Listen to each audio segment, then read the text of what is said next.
Hello दोस्तों, good morning. आप लोग को हमारे RM के बॉस चैनल में स्वागत है।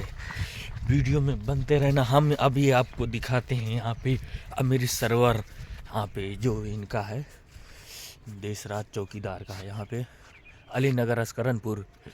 और ये देखो, इसमें तो उल्टा आ रहा है यार, कोई बात नहीं, हम ऐसे दिखा देते हैं भैया। ये देखो, पूरा तालाब मछली पालन से भरा है।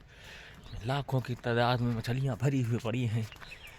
बहुत बड़ी बड़ी मछलियाँ हैं इसमें।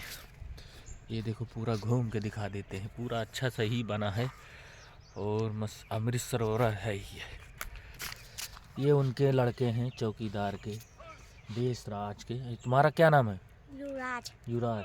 चलो ठीक। अब इस समय हम लोग जा रहे हैं भैया लाने लाई वाई, क्योंकि दूर दूर चबाएंगे घर पे, इसीलिए। Okay bye.